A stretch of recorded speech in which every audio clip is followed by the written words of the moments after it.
सभी को नमस्ते। मैं रमेश चंद्र कुमार, व्याख्याता भौतिक विज्ञान, स्वागत करता हूं आपका मेरे YouTube channel physics with RC Kumar. Kiran Prakash की दोस्तों हम पढ़ रहे थे। किरण प्रकाश की में हमने सूक्ष्मदर्शी वगैरह सब कुछ पढ़ लिया था। अब हमारे पास चैप्टर का लास्ट टॉपिक है दूरदर्शी। देखो दूरदर्शी होता क्या, दूरदर्शी के बारे में थोड़ा सा हम ऐसे ही समझ लें। दूरदर्शी किसे कहेंगे? देखो दोस्तों, मेरे साथ में क्या है, मात्रा की गलती हमेशा होती है, हिंदी की त्रुटि बहुत ज़्यादा है हमारे पास। दूरदर्शी में दू बड़ा आता है। देखो दूरदर्शी होता क्या है? दूरदर्शी का मतलब है दूर की वस्तुओं को देखने वाला यंत्र। अब दूर की वस्तुओं को तो हम आसानी से देख सकते हैं खुद ही आँख से, जैसे चांद दिखता है, तारे दिखते हैं हमको, उल्कापिंड वगैरह दिखते हैं, सूरज दिखता है हमको, दिख जाता है आराम से, पर उसको हम साफ नहीं देख पाते हैं। साफ देखने के लिए जो यंत्र काम में लिया जाता है उस यंत्र को हम कहते हैं दूरदर्शी। दूरदर्शी की अगर हम परिभाषा दें तो क्या होगी? वह खगोलीय यंत्र जिसके द्वारा दूर की वस्तुओं को, जो कि बहुत बड़ी है और बहुत अधिक दूरी पर है, बहुत बड़ी तथा बहुत अधिक दूरी पर वस्तुओं को साफ देखने की क्षमता को ही दूरदर्शी कहते हैं। यानी ये क्या करेगा? दूर की वस्तुओं को, दूर वस्तुओं को साफ देखने के काम आता है। अब दूरदर्शी जो होता है दोस्तों, वो हमारे पास में दो प्रकार का। एक तो होता है अपवर्तक दूरदर्शी और दूसरा होता है परावर्तक। पहला तो होता है दोस्तों अपना पास में अपवर्तक या अपवर्तन। इसका दूसरा नाम होता है अपवर्तन, क्योंकि यह प्रकाश के अपवर्तन के सिद्धांत पर कार्य करता है। और दूसरा होता है परावर्तन। ये अपवर्तक दूरदर्शी है हमारे पास में, और दूसरा होता है अपने पास में परावर्तक दूरदर्शी। अब इनको हम ऐसा क्यों कहते हैं? क्योंकि यह प्रकाश के अपवर्तन के सिद्धांत पर कार्य करता है। प्रकाश के अपवर्तन सिद्धांत पर कार्य करता है, और वह हमारे पास प्रकाश के परावर्तन के सिद्धांत पर कार्य करेगा। परावर्तन सिद्धांत पर कार्य करता है। अब अपवर्तन के सिद्धांत पर कार्य करेगा तो इसके अंदर दोस्तों लेंस काम आता है, क्योंकि लेंस से ही हमारे पास अपवर्तन होता है। और इसके अंदर परावर्तन के सिद्धांत पर कार्य करता है तो इसके अंदर क्या काम आएंगे दोस्तों? दर्पण काम में आएंगे। तो हमारे पास में पहले हम पढ़ेंगे अपवर्तक या अपवर्तन दूरदर्शी, जो कि अपवर्तक के सिद्धांत पर कार्य करता है, इसके अंदर लेंस लगे होते हैं। दूसरा होता है परावर्तन दूरदर्शी, जो परावर्तन के सिद्धांत पर कार्य करता है, जिसके अंदर दर्पण काम में आते हैं। अब अपन ये कहें कि हमारे पास में पहले जब अपवर्तक दूरदर्शी बन गया था तो परावर्तक दूरदर्शी बनाने की क्यों जरूरत पड़ी? इसको हम जब इसको पूरा पढ़ लेंगे तब मैं इसका आपके कारण बताऊंगा कि क्यों हमको इसकी जरूरत पड़ी, क्या क्या इसकी कमियां थी और क्या क्या इसके फायदे थे, तो हमको इसकी आवश्यकता पड़ी। तो अपन बात करते हैं दूरदर्शी, और दूरदर्शी में हम पहला पढ़ रहे हैं अपवर्तक या अपवर्तन दूरदर्शी। अब अपवर्तन दूरदर्शी जो होता है हमारे पास दोस्तों, वो हमारे पास में जो अपवर्तन दूरदर्शी, इसके बारे में थोड़ा सा मैं बता दूं। ये हमारे पास में जो हमने पढ़ा था संयुक्त सूक्ष्मदर्शी, उसका ठीक विपरीत होता है। इसका क्या होता है? विपरीत का मतलब क्या है कि संयुक्त सूक्ष्मदर्शी से तो हम छोटी वस्तुओं को बड़ा करके देखते हैं। यहाँ क्या होता है, दूरदर्शी में बड़ी वस्तुओं को ही बड़ा करके देखते हैं। अब बड़ी वस्तुओं को बड़ा करके कैसे देखेंगे? हम जानते हैं सूरज को हम देखते हैं तो इतना सा दिखता है हमको, पर क्या सूरज इतना ही बड़ा है? वो हमारी पृथ्वी से लगभग करोड़ों गुना बड़ा है। और करोड़ों गुना बड़ा होने के कारण क्या है कि हमको दिखता तो इतना ही है। क्यों? क्योंकि सूरज से आने वाली जो प्रकाश किरणें हैं वो हमारी आंख पर छोटा कोण बनाती है, जिसको हम कहते हैं दर्शन कोण। दर्शन कोण का मान कम होता है, जिससे वस्तु हमको छोटी दिखाई देती है। अगर हम आंख पर बनने वाले दर्शन कोण का मान बढ़ा देंगे तो वस्तु भी हमको बड़ी दिखाई देगी। तो ये दूरदर्शी क्या करता है, हमारी आंख पर बनने वाले जो दर्शन कोण है उस दर्शन कोण का मान क्या कर देता है, हमारे पास में बढ़ा देता है। और दर्शन कोण का मान बढ़ जाएगा, बढ़ा देता है, और बढ़ा देगा तो अपने पास में वस्तु क्या होगी? बड़ी दिखाई देगी। परीक्षा में क्वेश्चन आ सकता है 1 नंबर का आसान सा क्वेश्चन कि दूरदर्शी का क्या काम होता है? दूर की वस्तुओं को बड़ा दिखाने का काम करता है। किसके सिद्धांत पर कार्य करता है? दर्शन कोण को बढ़ाने के सिद्धांत पर यह कार्य करता है।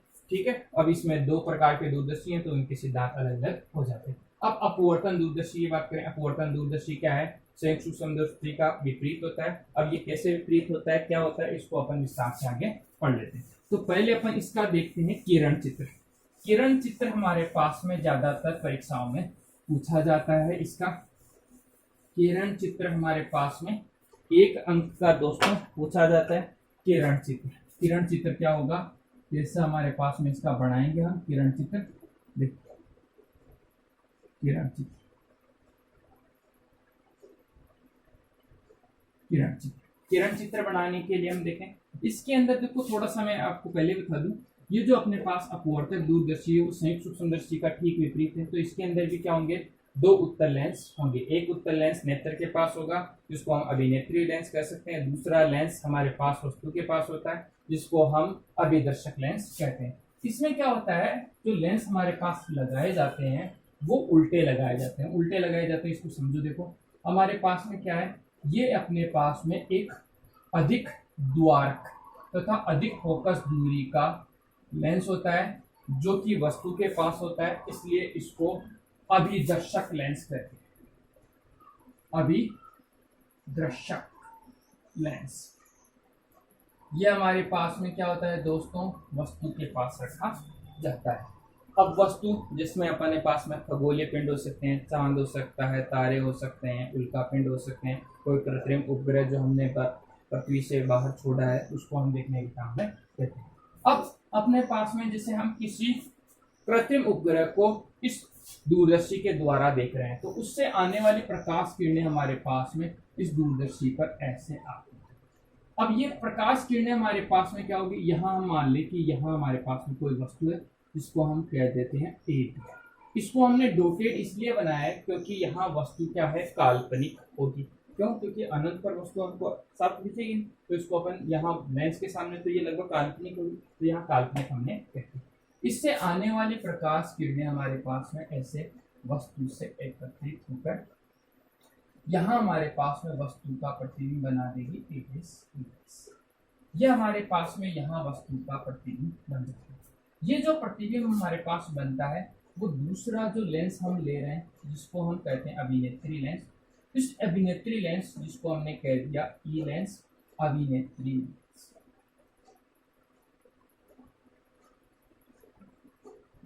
इस अभिनेत्री लेंस के लिए क्या करेगा, एक बिंब का कार्य करेगा, और बिंब का कार्य करेगा तो इससे प्रकाश किरण हमारे पास ऐसे जाएगा, और ये हमारे पास में यहाँ इसका किरण चित्र हम बताने के ऐसे बन जाएगा। यहाँ ये जो बिंदु है वो इस लेंस का फोकस बिंदु होगा, इसलिए इसको हमने कह दिया एफ। अब यहाँ इस लेंस के लिए हम कहें तो इस लेंस का हमारे पास में जो फोकस बिंदु है वो अपने पास में कह दिया एफ।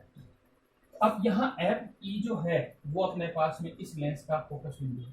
यहाँ क्या है कि जैसे ये प्रतिबिंब हमारे पास में बन गया ए डेस बी डेस, जो कि यहाँ जो वस्तु है उसका प्रतिबिंब बना, वो इस लेंस के लिए क्या करेगा, एक बिंब का कार्य करेगा, और बिंब का कार्य करेगा तो यह वस्तु का हमारे पास प्रतिबिंब बनाएगा। अब प्रतिबिंब बनाएगा तो इस लेंस से, इस वस्तु से, या जो हमारे पास में प्रतिबिंब है जिसको हम वस्तु भी कह सकते हैं या प्रतिबिंब भी कह सकते हैं, यह प्रतिबिंब है, इससे आने वाली प्रकाश किरण, एक तो प्रकाश किरण से गुजरेगी, दूसरी प्रकाश किरण इसके प्रकाशीय केंद्र से होकर गुजरेगी, और यह हमारे पास में वस्तु का जो प्रतिबिंब है वो अपने पास में यहाँ इस फोकस बिंदु पर बना देती है।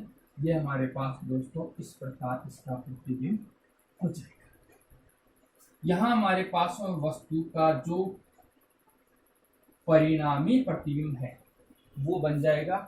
यह परिणामी प्रतिबिंब इस बिंब के हिसाब से आभासी सीधा वस्तु से बड़ा फोकस बिंदु पर बनता है। इसके लिए हम अगर कोण देखें तो यहाँ वस्तु का प्रतिबिंब बन रहा है, इसलिए हमने कह दिया यहाँ प्रतिबिंब कोण हो जाएगा बीटा। चूंकि हम यहाँ पे वस्तु को साफ तो आंख से देख नहीं सकते, तो ये जो लेंस हमारे पास में है इसी से हम वस्तु को देख रहे हैं, तो यहाँ हमने कह दिया कि यहाँ आंख से बनने वाला कोण है वो अल्फा है, तो यहाँ अल्फा होने से ज्यामिति से ये भी यहाँ पे अल्फा कोण हो जाएगा। यहाँ हम क्या करेंगे, जो हमने सूक्ष्मदर्शी में अलग से डी का चित्र बनाया था जिसमें निकट दूरी काम में ले रहे थे, वो दूरी अब हमारे पास में काम नहीं आ सकती। क्यों नहीं आ सकती दोस्तों? क्योंकि वो जो डी दूरी थी वो हमारे पास में थी 25 सेंटीमीटर, और 25 सेंटीमीटर होता है अपने पास में लगभग इतना। इतने से हम वस्तु तारे को थोड़ी देख सकते हैं, इसलिए यहाँ डी का काम में नहीं होता, और डी काम में नहीं आएगा तो अल्फा कोण हमारे पास में यहाँ बन जाएगा। अब अपन क्या करें, इसमें दूरियों का नाम दे दें। दूरियों का नाम देंगे तो यहाँ से हम देखें, ये लेंस की दूरी अपन देखें, यहाँ से हमारे पास में क्या हो रहा है, वस्तु का प्रतिबिंब बन रहा है। इसको मैं ऊपर ले लेता हूँ क्योंकि इधर बढ़ने में नहीं आएगी दूरी। यहाँ से हम देखें, यहाँ दूरी हो जाएगी इस बिंदु तक, यहाँ दूरी हो जाएगी अपने पास में दोस्तों v। क्या हो जाएगी दोस्तों, हमारे पास में दूरी हो जाएगी vo। v का मतलब हो गया प्रतिबिंब दूरी, o का मतलब इस लेंस के लिए यह प्रतिबिंब दूरी होगी, और इस लेंस के लिए यह बिंदु दूरी हो जाएगी जो कि हो जाएगी माइनस का ue। ये इतनी सी होगी ue। इसको चाहे आप ऊपर लिखना चाहो तो यहाँ इसको तो यहाँ तक मिला दो, और इसको आप इधर लिख दो चाहे माइनस का u। माइनस का ue हमने इसलिए लिखा है क्योंकि बिंदु दूरी होती है u, ई लेंस के लिए ई, और माइनस इसलिए क्योंकि यह लेंस के इधर की ओर है। फोकस दूरियां भी आप लिखना चाहो तो इस लेंस की फोकस दूरी वैसे हमको ध्यान है, इसकी दूरी हो जाएगी एफ ई, इसकी हो जाएगी एफ ई, जो अपने पास में जब काम आएगी तब हम लिखेंगे। अब अपने पास में किरण चित्र हमारा कंप्लीट हो गया। 1 नंबर का यह किरण चित्र हमारे पास में पूछा जाता है। फिर आता है इसका सिद्धांत। नंबर 2 आता है सिद्धांत। सिद्धांत के बारे में हम थोड़ा सा इसके अंदर लिखेंगे। क्या होगा कि अपवर्तक दूरदर्शी में AB एक वस्तु है, या हमारे पास में कोई कृत्रिम उपग्रह है, उससे आने वाली प्रकाश किरण अभिदर्शक लेंस पर आपतित होती है, जो कि इसका उल्टा वास्तविक और बड़ा प्रतिबिंब बनाता है। अब बड़े की कहानी थोड़ी सी अलग है। बड़ी की कहानी इसलिए अलग है क्योंकि यहाँ जो उपग्रह होता है वो इस दूरदर्शी से आकार में कई गुना बड़ा होता है, पर हम यहाँ पे प्रतिबिंब बड़े का मतलब क्या है कि यहाँ जो हम साधारण आंख पर देख रहे थे उससे बड़ा प्रतिबिंब बनेगा, इसलिए हम इसको यहाँ पे बड़ा प्रतिबिंब कह रहे हैं। नहीं तो ये वास्तव में बड़ा नहीं होगा। क्यों? क्योंकि उपग्रह तो हमारे पास इस दूरदर्शी से काफी गुना बड़ा होता है। क्यों? क्योंकि इस ये जो हमारे पास दूरदर्शी है, इसका अगर हम अधिकतम व्यास की बात करें तो इसका अधिकतम व्यास होता है 20 मीटर। 20 मीटर अपने पास में लगभग होता है, अपने पास इसको हम समझ सकते हैं लगभग 5 मंजिला मकान होता है, वो लगभग अपने पास में 20 मीटर को कवर करता है। तो ये अपने पास में ऐसे है। तो यहाँ अपन जो वस्तु साधारण आंख से देखें उससे तो यहाँ बड़ा प्रतिबिंब बनेगा। ये बड़ा प्रतिबिंब इस दूसरे लेंस अभिनेत्री लेंस के लिए एक बिंब का कार्य करेगा। यह लेंस इस बिंब का आभासी सीधा वस्तु से काफी गुना बड़ा प्रतिबिंब A" के रूप में बनाता है। ये हमारे पास में सिद्धांत हो जाएगा। फिर नंबर 3 आता है इसके अंदर कार्यविधि। और कार्यविधि में क्या लिखेंगे, हम थोड़ा सा इसके अंदर लिखेंगे। कार्यविधि में हम लिख देंगे कि सबसे पहले हमने वस्तु AB को लेंस के सामने रखा, जो लेंस के अभिदर्शक लेंस के सामने अल्फा कोण बनाती है, जिसका वास्तविक और उल्टा वस्तु से बड़ा प्रतिबिंब A' के रूप में होता है। यह दूसरे लेंस के लिए बिंब का कार्य करता है, जिसका आभासी प्रतिबिंब आभासी बड़ा और सीधा प्रतिबिंब A" के रूप में होता है। इस लेंस के अंदर हम थोड़ी सी बनावट वगैरह और लिखेंगे। बनावट में हम लिखेंगे कि यहाँ अभिदर्शक लेंस और अभिनेत्री लेंस को हम क्या करते हैं, 2 अलग अलग बेलनाकार पाइपों के अंतिम सिरों पर लगाते हैं। जैसे ये हमारे पास में बेलनाकार पाइप है, इसके एक सिरे पर हमने यहाँ एक उत्तल लेंस लगा दिया, दूसरे सिरे पर ये उत्तल लेंस लगा दिया। इन दोनों को हम क्या करते हैं, 2 अलग अलग पाइपों में रखते हैं, और फिर इन दोनों पाइपों को क्या करते हैं, एक पाइप तो हमारे पास में बड़ा होता है, जो कि ये वाला पाइप बड़ा होता है, वो वाला पाइप क्या होता है, छोटा। बड़ा छोटे का मतलब त्रिज्या से हम कह रहे हैं कि इस पाइप की त्रिज्या बड़ी होती है, इसकी त्रिज्या कम होती है। तो अपन इसमें बड़ी त्रिज्या वाले पाइप में दूसरे छोटी त्रिज्या वाले पाइप को आगे पीछे कर सकते हैं। और इसमें आगे पीछे करने के लिए जैसे संयुक्त सूक्ष्मदर्शी के अंदर एक चक्रदंड होता है, उसी प्रकार यहाँ पे भी अपने पास में चक्रदंड होता है, जो कि इन पाइपों को आगे पीछे करता है, और ये पाइप आगे पीछे होकर वस्तु के प्रतिबिंब को व्यवस्थित करते हैं। और ये अपने पास में जो चक्रदंड की जो लंबाई होती है वो कैपिटल L होती है, जो कि हमारे पास इस दूरदर्शी की लंबाई होती है। और ये दूरदर्शी की लंबाई दोनों लेंसों की फोकस दूरियों का योग होती है। दोनों लेंसों की फोकस दूरियों का क्या होगी दोस्तों, योग हमारे पास में होगी। अब अपन क्या करें, इसके अंदर कार्य विधि कर ली अपन ने। अब अपन क्या करते हैं, इस दूरदर्शी के अंदर भी हम क्या करते हैं, आवर्धन क्षमता का मान हम निकालते हैं। अब आवर्धन क्षमता का मान कैसे निकालेंगे, तो हम निकालेंगे इसकी आवर्धन क्षमता। आवर्धन क्षमता को हम यहाँ पे m से प्रदर्शित कर रहे हैं। कौन सी आवर्धन क्षमता निकाल रहे हैं दोस्तों, हम यहाँ पे निकाल रहे हैं कोणीय आवर्धन क्षमता। अब कोणीय आवर्धन क्षमता का सूत्र हमारे पास में सीधा सा है बीटा अपॉन अल्फा, जिसको हमने अभी अभी पढ़ा था, जो अपने पास में सूक्ष्मदर्शी पढ़ा था उसके अंदर आपने बताया था कि ये कैसे आता है। अब इसमें हम क्या करेंगे, बीटा और अल्फा का मान निकालेंगे। बीटा और अल्फा का मान अपने पास में निकालने के लिए त्रिभुज दे रखे हैं, त्रिभुज हम काम में लेंगे। बीटा का मान निकालने के लिए अपन त्रिभुज ले लेते हैं। यहाँ पे त्रिभुज कौन सा लेंगे, जिसमें बीटा हो, ए डेस बी डेस। क्यों, क्योंकि त्रिभुज में यही प्रतिबिंब बन रहा है, तो यहाँ आ जाएगा अपने पास में त्रिभुज हो जाएगा ए डेस बी डेस ई। से हम लिख सकते हैं यहाँ पे टेन बीटा ले लेंगे। टेन बीटा बराबर आ जाएगा आपका यहाँ पे ए डेस बी डेस अपॉन ए डेस ई, और हम कह सकते हैं बीटा अल्फ हो, और बीटा अल्फ हो तो हम क्या कर सकते हैं, यहाँ पे टेन बीटा लगभग बराबर हो जाएगा बीटा के, और बीटा के बराबर हो जाएगा तो बीटा बराबर आ जाएगा ए डेस बी डेस अपॉन ए डेस ई। ठीक है, इसको हम दे देंगे समीकरण नंबर 2। तो यहाँ से ये बीटा का मान आ जाएगा। अब अल्फा का मान निकालना है, तो अल्फा का मान निकालने के लिए अपन ये लिख देंगे, अल्फा का मान लिखने पर मैंने सीधी लाइन खींच दी, आप अपनी कॉपी में लिख लेना। तो कौन सा त्रिभुज काम में लेंगे दोस्तों, अल्फा का मान चाहिए। अल्फा का मान देखो, इधर तो हमारे पास त्रिभुज बन रहा नहीं है, इधर अल्फा कौन है, इधर त्रिभुज बन रहा है। अब इधर त्रिभुज बन रहा है, त्रिभुज का नामकरण दे दें ओ ए डेस बी डेस। अपने पास में आ जाएगा ओ ए डेस बी डेस से अपने पास में वही कोण लेंगे हम टेन अल्फा। टेन अल्फा बराबर होगा लंब, लंब हो जाएगा ए डेस बी डेस अपॉन आधार हो जाएगा अपने पास में ए डेस, यहाँ से आ जाएगा। अब वापस हम कंडीशन ले लें, अल्फा अल्फ हो तो हम क्या कर सकते हैं, टेन अल्फा जो है हमारे पास में लगभग हो जाएगा अल्फा के, और अल्फा बराबर हम लिख सकते हैं यहाँ पे ए डेस बी डेस अपॉन ए डेस। इसको दे दें समीकरण नंबर 3। समीकरण 2 और 3 का मान, समीकरण 2 और 3 का मान किसमें रखेंगे, 2 व 3 का मान रखेंगे हम 1 में रखने का, और इसका मान 1 में रखेंगे तो क्या होगा हमारे पास में, यहाँ से मान आ जाएगा दोस्तों m बराबर बीटा का मान आ जाएगा ए डेस बी डेस अपॉन ए डेस ई अपॉन यहाँ आ जाएगा ए डेस बी डेस अपॉन ए डेस ओ। देखो ए डेस बी डेस दोनों में सेम है, ये दोनों आपस में कट जाएंगे। कटने के बाद में दोस्तों हमारे पास में मान क्या बचेगा, इसको देखो आप, ये हर के हर में है तो चला जाएगा अंश में, ये अंश के हर में है तो चला जाएगा हर में। तो m बराबर आ जाएगा अपने पास में ए डेस ओ अपॉन ए डेस ई। ये ऊपर चला जाएगा, इसका अपन क्या करेंगे, चित्र से मान रखेंगे। तो चित्र से मान रखेंगे तो दोस्तों क्या मान हो जाएगा, m बराबर ए डेस ओ, ए डेस ओ, ये इधर की दूरी जो हो जाएगी अपने पास में v0 बटे ए डेस ई, ए डेस ई ये हमारे पास में माइनस का क्यू ई, ये अपने पास में मान हो जाएगा दोस्तों।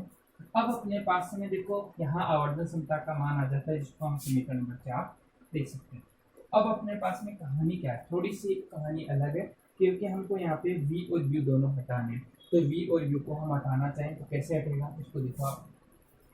हम ये कह दें कि यहाँ जो वस्तु का जो प्रतिबिंब है, जो कि हमारे पास में बिंब है, उसका जो प्रतिबिंब है वो बनता है v0 दूरी पर, और ये v0 दूरी है क्या, हमारे पास में इस लेंस की फोकस दूरी है। क्यों, क्योंकि यहाँ जो वस्तु है वो लगभग अनंत दूरी पर रखी हुई है। वस्तु कहाँ रखी हुई है दोस्तों, अनंत पर, वस्तु अनंत पर है। तो इसका जो प्रतिबिंब होगा वो हमारे पास में हमने सबसे पहले से ही पढ़ लिया था कि जब वस्तु अनंत पर रखी हो तो उसका प्रतिबिंब हमारे पास f पर बनता है। यानी यहाँ पे v0 जो मान है वो आ जाएगा अपने पास में f, जो कि हमारे पास में फोकस दूरी होगी, और कौन से लेंस की हो जाएगी, अपने पास में इस लेंस की फोकस दूरी हो जाएगी। तो अपने पास मान आ जाएगा m बराबर, यानी v0 की जगह मैं f0 लिख सकता हूँ, m बराबर हम लिख सकते हैं यहाँ पे f0 अपॉन माइनस का ui। इसको दे दें हम समीकरण नंबर 5। अब देखो हमारे पास में यहाँ से v तो हट गया पर u नहीं हटा। v तो हट गया दोस्तों पर u नहीं हटा। अब u नहीं हटा तो इस u का मान भी हम हटाते हैं। हटाने के लिए हम क्या करते हैं, इसकी स्थितियां निकालते हैं। अब इसकी स्थितियां देखो कैसे निकालेंगे, इसको मैं मिटा दूं तो इसको हम मिटाएंगे, इसकी स्थितियां निकालेंगे। तो इसकी स्थितियां हम बहुत आसान तरीके से निकाल सकते हैं। कैसे निकालेंगे देखो,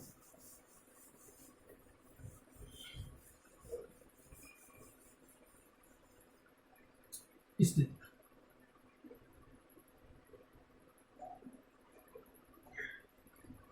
इसकी स्थितियां भी हमारे पास में दो बिंदुओं पर निकाल सकते हैं, तो डी पर और एक अंत में। हम अधिकतम वस्तु को कहाँ देख सकते हैं, एक तो निकटतम बिंदु डी पर और एक हम देख सकते हैं अनंत बिंदु पर यहाँ डी बिंदु वाली स्थिति नहीं काम आएगी। डी बिंदु वाली स्थिति हमारे पास काम में नहीं आएगी। क्यों नहीं आएगी दोस्तों, इसका कारण देखिए कि अगर हम डी बिंदु की बात करें तो अपने पास में डी का मतलब होता है निकटतम दूरी, और निकटतम दूरी होती है 25 सेंटीमीटर। क्योंकि वस्तु हमारे पास में जो हम तारा है या कोई उपग्रह, कृत्रिम उपग्रह या प्राकृतिक उपग्रह, उसको अगर हम देख रहे हैं तो उसकी दूरी किलोमीटर में होती है, जो भी हजारों किलोमीटर में होती है। और इन हजारों किलोमीटर दूरियों के अंदर 25 सेंटीमीटर कोई मायने नहीं रखती है। तो इसलिए डी बिंदु वाली स्थिति हट जाएगी। सिर्फ कौन सी रहेगी इसमें, अनंत बिंदु की स्थिति। यानी हम यहाँ पे स्थिति लेंगे जब प्रतिबिंब अनंत पर, प्रतिबिंब अनंत पर हो, अनंत पर हो तो अपने पास में v बराबर क्या हो जाएगा, यहाँ पे इनफाइनाइट हो जाएगा। अब v बराबर इनफाइनाइट हो जाएगा तो मान रखेंगे, और मान रख के हमको क्या करना है दोस्तों, यहाँ से हल करना है। अब मान रखने के लिए क्या करना है, यहाँ से इस u को हटाना है, किसके रूप में, f के रूप में। तो u और v के बीच में, u और f के बीच में लेंस समीकरण होता है, तो हम लिख देंगे यहाँ से लेंस समीकरण से। लेंस समीकरण से हम लिख सकते हैं दोस्तों, यहाँ पे क्या लिख सकते हैं, लेंस समीकरण से 1/f बराबर आ जाएगा 1/v माइनस 1/u। अपन मान रख दें f बराबर का आ जाएगा। अब f का जो मान आएगा वो कौन से लेंस के लिए आएगा, जब हम यहाँ स्थितियां लेंगे तो लेंस काम में लेंगे हम अभिनेत्री लेंस। इसकी फोकस दूरी है अपने पास में f और वो पॉजिटिव की होगी, इसलिए f बराबर प्लस का f। v बराबर हो जाएगा हमारे पास इनफाइनाइट, u बराबर हो जाएगा माइनस का u। अब ये मान अपन इसमें रखेंगे तो 1/f बराबर आ जाएगा 1/इनफाइनाइट और माइनस 1/u की जगह हम लिख सकते हैं माइनस का u। इसको हम और हल कर लें, 1/f बराबर 0, इसका मान 0 हो जाता है, और माइनस माइनस प्लस 1/u, और इससे हम लिख सकते हैं 1/f बराबर 1/u। ये मान आ जाता है दोस्तों, इसको दे देंगे हम समीकरण नंबर 6। समीकरण 6 का मान किस में रखेंगे, 5 में। समीकरण 6 का मान 5 में रखने, और इसका मान रखेंगे तो मान क्या हो जाएगा हमारे पास, f बराबर आ जाएगा f0 अपॉन यहाँ पे आ जाएगा इंटू 1/u, और इसका मान रखेंगे हम तो m बराबर आ जाएगा f0 अपॉन, यहाँ माइनस में हो माइनस, ये आ जाएगा 1/f। ठीक है दोस्तों, तो ये आ जाएगी हमारे पास में दूरदर्शी, और कौन सा दूरदर्शी, अपवर्तन दूरदर्शी की आवर्धन क्षमता। अब इस आवर्धन क्षमता में देखें तो माइनस का चिन्ह, पहले माइनस के चिन्ह की कहानी समझ लो। यहाँ वस्तु हमारे पास कैसी थी, प्रतिबिंब बन रहा है उल्टा, इसलिए माइनस का चिन्ह आ रहा है। दूसरी चीज अपन देखें, अब इसमें क्या है कि यहाँ इस लेंस की आवर्धन क्षमता को बढ़ानी है, इस लेंस की या इस सूक्ष्मदर्शी सॉरी दूरदर्शी की आवर्धन क्षमता को बढ़ानी है। तो यहाँ क्या करना होगा, Fe का मान बढ़ाना होगा। Fe का मान बढ़ाने का मतलब क्या है कि यहाँ ये जो हम अभिनेत्री लेंस ले रहे हैं, उस अभिनेत्री लेंस की फोकस दूरी अधिक होनी चाहिए। फोकस दूरी अधिक होने का मतलब क्या है कि ये लेंस हमारे पास पतला होना चाहिए। जितना यह लेंस पतला होगा उतना ही हमारे पास में इस दूरदर्शी की आवर्धन क्षमता हमारे पास में बढ़ जाएगी। तो इसको पतला करना होगा। दूसरा, और अगर आवर्धन क्षमता बढ़ानी हो तो इसको हम इसकी फोकस दूरी, इस लेंस की हमको फोकस दूरी क्या करनी होगी, इसकी फोकस दूरी को हमको बढ़ा,